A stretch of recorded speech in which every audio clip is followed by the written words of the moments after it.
జన్మభూమి committee సభ్యుల విచ్చలవిడితనానికి అడ్డు అదుపు లేకుండా పోతోంది. భర్తలు బతికుండగానే వితంతు పింఛన్లు, ఏనాడు తాటి చెట్టు ఎక్కని అగ్రవర్ణ యువకుడికి కల్లుగీత కార్మిక పింఛన్, మగ్గం అంటే తెలియనోడికి చేనేత కార్మిక పింఛన్ ఇచ్చేస్తున్నారు.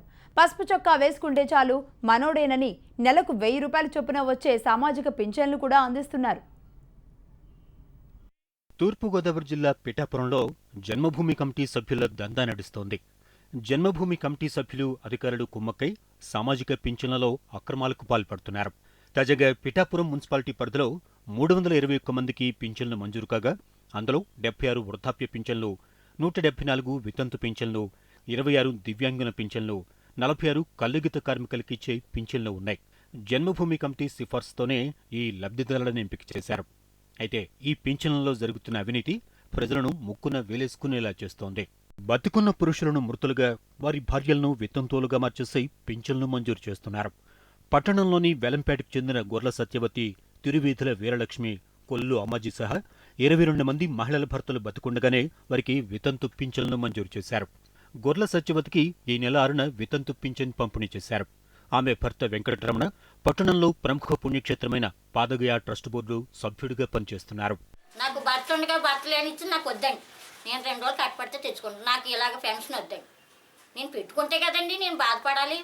పెట్టుకొని నేను ఎందుకండి అంత గట్టిగానే మాకు వద్దండి. ఎందుకు మాకు అయితే భర్త ఉండగా భర్త లేదని ఎవరైనా పెట్టుకుంటారండి. మరి అతను ఎలా పెట్టాడో మాకు తెలియదు. మాకు అవసరం లేదు.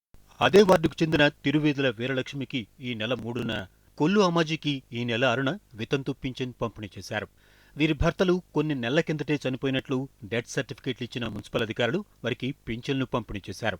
ఇలా పిఠాపురం మున్సిపాలిటీలో జన్మభూమి కమిటీల ఆదేశాలతో అధికారులు 1 కాదు 2 కాదు ఏకంగా 22 మంది బతికుండగానే చనిపోయినట్లుగా చూపి వారి భార్యలకు వితంతు పింఛన్లు ఇచ్చారు.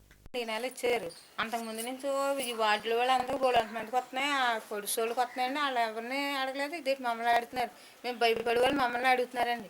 ఆస్తులు ఉన్న వాళ్ళు, ఇల్లు వాకలు, భూములు పుట్టలు ఉన్న వాళ్ళకి వస్తున్నాయి, వాళ్ళని అడగలేకపోతున్నారు. 35 కేజీలు బియ్యాలు, మళ్ళీ పింఛనీలు ఇవన్నీ వస్తున్నాయండి.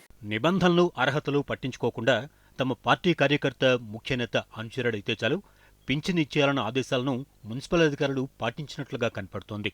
పింఛన్ లబ్ధిదారుల ఎంపికలో జన్మభూమి కమిటీల పెత్తనం వల్ల అర్హులకు అన్యాయం జరుగుతోందని, అనర్హులు లబ్ధి పొందుతున్నారని వైసీపీ నేతలు ఆందోళన వ్యక్తం చేస్తున్నారు. పింఛన్ల మంజూరులో ప్రభుత్వ తీరుపై మండిపడ్డారు. ఈ రాష్ట్ర ప్రభుత్వం ఏ విధమైన అవినీతి ఊబిలో కూరుకుపోయిందో, ఎంత దిగజారుడుతనంతో పనిచేస్తుందో తెలుసుకోవాలంటే పిఠాపురం మున్సిపాలిటీలో జరిగిన పెన్షన్ల వ్యవహారాన్ని తెలుసుకోవాలి.